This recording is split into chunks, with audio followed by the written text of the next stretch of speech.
बिस्मिल्लाहिर्रहमानिर्रहीम। अस्सलाम वालेकुम। आप देख रहे हैं अलिफ न्यूज़ और मैं हूं आपके साथ माजिद अली। शामिल करते हैं आज की वन लाइन हेडलाइन। रूस ने बीबीसी पर पाबंदी आयद कर दी। यूक्रेन हमले के बाद जहां बरतानिया और अमेरिका का रूस पर पाबंदियों का सिलसिला जारी है, वहीं रूस भी इन पाबंदियों की गेम में पीछे नहीं। अब रूस ने बीबीसी पर पाबंदी आयद कर दी। रिपोर्ट के मुताबिक रूस ने मेडवजा और रेडियो लिबर्टी खबरसा इदारे भी ब्लॉक कर दिए। रूसी वजारत खारजा का कहना है कि बीबीसी को अमन खराब करने के लिए इस्तेमाल किया जा रहा है। मॉस्को का मौकफ है कि बरतानिया समेत गैर मुल्की मीडिया दुनिया के सामने जुज़वी नजरिया पेश कर रहा है, लेकिन मगरबी हुकूमतें इस दावे को मुस्तरद कर रही हैं और रूसी सरकारी मीडिया पर तासुब का इल्ज़ाम लगा रही है।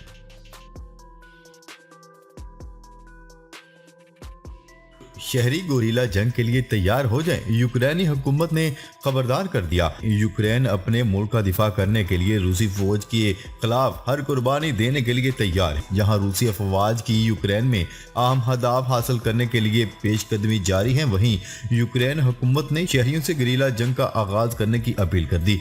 यूक्रेनी सदर के मशीर ने लोगों को कहा है कि रूस के पिछले दस्ते कमजोर हैं, अगर हम इनको ब्लॉक कर दे तो ये जंग जीत सकते हैं, जिसके लिए अवाम दरख्त काटें और रूसी फौज के दस्तों को तबाह करें।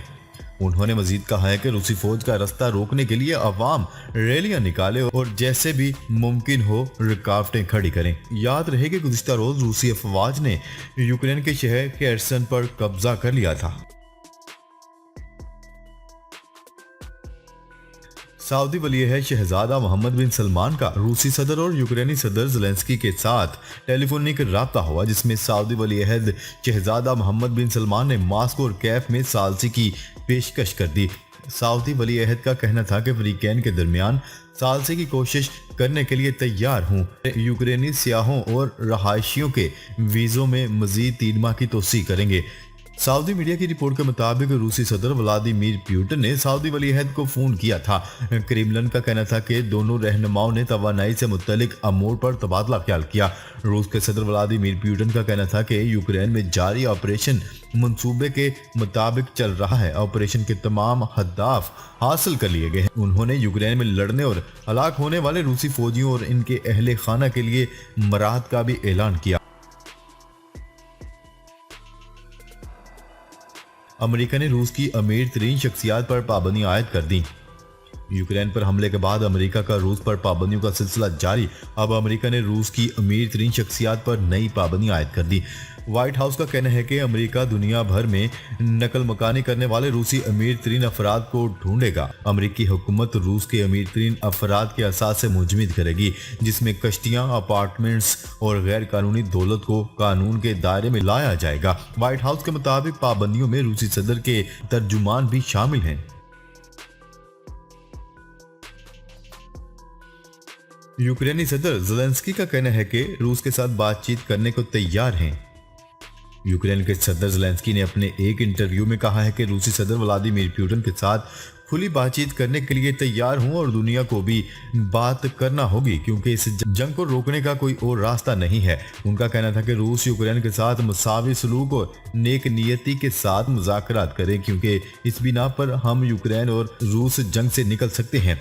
व्लादिमीर ज़ेलेंस्की ने कहा है कि कुछ ऐसी चीज़ें हैं जिनमें समझौता करना ज़रूरी है ताकि लोग मर ना जाएं, लेकिन कुछ चीज़ें ऐसी भी हैं जिनमें कोई समझौता नहीं हो सकता। अगर यूक्रेन नहीं रहा तो वो लुटोया आएंगे। यूरोप के सबसे बड़े न्यूक्लियर पावर प्लांट में आग लग गई। गैर मुल्की खबरसा एजेंसी की रिपोर्ट के मुताबिक यूक्रेन के न्यूक्लियर पावर प्लांट में आग लग गई, जो यूरोप का सबसे बड़ा न्यूक्लियर पावर प्लांट है। रूसी हमले के बाद न्यूक्लियर पावर प्लांट में आग लगी। गैर मुल्की मीडिया की रिपोर्ट के मुताबिक आतिशज़दगी से न्यूक्लियर पावर प्लांट में रेडिएशन का लेवल बढ़ गया और अगर पावर प्लांट फट गया तो चेरनोबिल से 10 गुना बड़ा वाकया हो सकता है। एनरगोदर के मेयर दमत्री ओरलोफ ने आग लगने की तस्दीक कर दी। मेयर ने कहा है कि यूरोप के सबसे बड़े न्यूक्लियर पावर प्लांट की इमारत और ब्लॉक्स पर दुश्मन की गोलाबारी के नतीजे में न्यूक्लियर पावर प्लांट में आग लगी है। उन्होंने इसे आलमी सलामती के लिए खतरा करार देते हुए कहा है कि मैं इसे फौरी तौर पर रोकने का मुतालबा करता हूँ। स्पेस एक्स ने मजीद स्टारलिंक इंटरनेट सेटेलाइट खला में रवाना कर दिए। न्यूज रिपोर्ट के मुताबिक जुमेरात को मजीद 47 स्टार लिंक इंटरनेट सैटेलाइट्स को कामयाबी से मदार में भेज दिया गया। लॉन्चिंग के बाद स्पेस एक्स ने स्टारलिंक सैटेलाइट के मदार में पहुंच जाने की तस्दीक कर दी। रूस और यूक्रेन के दरमियान अमन मुज़ाकरात में बड़ी पेशरफ्त। रूस और यूक्रेन के सफारतकारों के दरमियान बेलारूस की सरहद पर होने वाले अमन मुज़ाकरात का दूसरा दौर इख्तिताम पजीर हो गया, जिसमें एक अहम नुक्ते पर फ्रीकैन ने इत्फाक कर लिया। आलमी खबरसां इदारे की रिपोर्ट के मुताबिक रूस और यूक्रेन के सफारतकारों के दरमियान अमन मुज़ाकरात के दो दौर मुकम्मल हो गए। बेलारूस की सरहद पर होने वाली बातचीत के दौरान फ्रीकैन जंगजदा इलाकों से शहरियों के बाहिफाजत इनखला के लिए महफूज राहदारी बनाने पर राजी हो गए। इस हवाले से यूक्रेनी सदर के मिशीर ने कहा है कि मुज़ाकरात में हमारी जानिब से दो नुकात अमूमी जंग बंदी और आर्जी सुलह पेश किए गए, जिस पर इत्फाक नहीं हो सका। तहां बातचीत में कुछ पेशरफ्त जरूर हुई है। पाकिस्तान और सऊदी अरब की मुश्तरका तरबियती फौजी जंगी मशकें अल-समसाम 8 2 हफ्तों बाद इख्तिताम पजीर हो गई। मशकों में सर्चिंग, जंगी गश्त और धमाका खेज आलात तलफ करने की कार्रवाइयाँ की गईं। ISPR के मुताबिक पाक फौज और रॉयल सऊदी लैंड फोर्सेस के मुश्तरका तरबियती मशकें अल-समसाम 8 नेशनल काउंटर टेररिज्म सेंटर पब्बी में खत्म हो गई। 2 हफ्ते से जारी रहने वाली मुश्तरका जंगी फौजी मशकें रॉयल सऊदी लैंड फोर्सेस और पाक फौज के दरमियान दो तरफा फौजी मशकों के सिलसिले का हिस्सा थीं। इसराइल को दुश्मन नहीं इत्तेहादी के तौर पर देखते हैं सऊदी वली अहद। सऊदी अरब के वली अहद शहजादा मोहम्मद बिन सलमान का कहना है कि सऊदी अरब इसराइल को मुमकिना इत्तेहादी के तौर पर देखता है। सऊदी अरब के वली अहद शहजादा मोहम्मद बिन सलमान ने अमेरिकी मैगजीन को इंटरव्यू देते हुए कहा है कि इसराइल को दुश्मन के तौर पर नहीं देखते। इसराइल मुमकिना तौर पर सऊदी अरब का इत्तेहादी हो सकता है। उम्मीद है फलस्तीन और इसराइल का तनाज़ा जल्द हल हो जाए। रूस यूक्रेन जंग। रूसी सदर व्लादिमीर पुतिन के करीबी साथी जनरल आंद्रे हलाक। यूक्रेनी फौज से लड़ाई के दौरान रूस के आला दर्जे पर फायज जनरल आंद्रे स्नाइपर का निशाना बन गए। न्यूज रिपोर्ट के मुताबिक यूक्रेन पर रूसी हमले का नवा रोज शुरू हो गया है। इस दौरान कई यूक्रेनी फौजी और शहरी हलाक हुए, जबकि रूसी फौजी भी जवाबी वार में मारे गए। मरने वाले रूसी फौजियों में सदर पुतिन के बाएतमाद साथी जनरल आंद्रे भी शामिल हो गए हैं, जिन्हें यूक्रेन के स्नाइपर ने गोली का निशाना बनाया।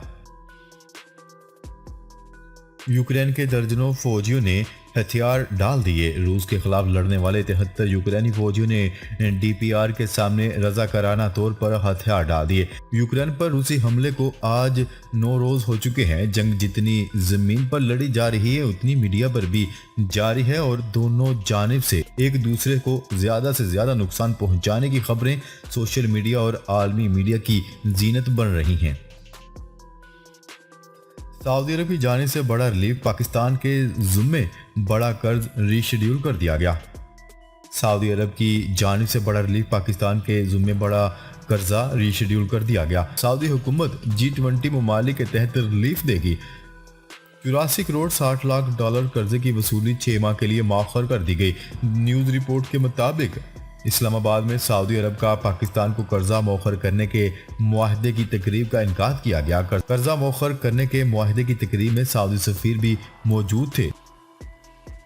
रूस यूक्रेन जंग के आलमी मैशत पर बदतरीन असरात सामने आने लगे। इंटरनेशनल मार्केट में खाम तेल की कीमतें रिकॉर्ड बुलंदी को छूने लगी। बरतानवी खाम तेल की कीमत $117 फी बैरल तक पहुंच गई। सलामती कौंसिल ने हौसी बागियों पर हथियारों की पाबंदी आयद कर दी। अक़वाम मुत्तहिदा की सलामती कौंसिल ने सऊदी अरब और मुत्तहिदा अरब अमारात पर ड्रोन और मिसाइल हमलों के बाद हौसी बागियों पर हथियारों की पाबंदी आयद कर दी। आलमी खबरसां इदारे की रिपोर्ट के मुताबिक इससे कबल चंद हौसी रहनुमाओं पर हथियारों की पाबंदी आयद थी। ताहम मुत्तहिदा अरब अमारात की सिफारिश पर हौसी बागियों पर मुकम्मल तौर पर हथियारों की पाबंदी आयद कर दी गई है। मुत्तहिदा अरब अमारात की इस करारदाद के हक में 11 वोट आए, जबकि कौंसिल के बकिया अरकान आयरलैंड, ब्राज़ील, मेक्सिको और नॉर्वे ने वोट देने से गुरेज किया। जी तो नाजरीन, अब तक के लिए इतना ही। मजीद खबरें लेकर बहुत जल्द आपकी खिदमत में हाजिर होंगे। तब तक के लिए अपना ख्याल रखिएगा। अल्लाह निगहबान।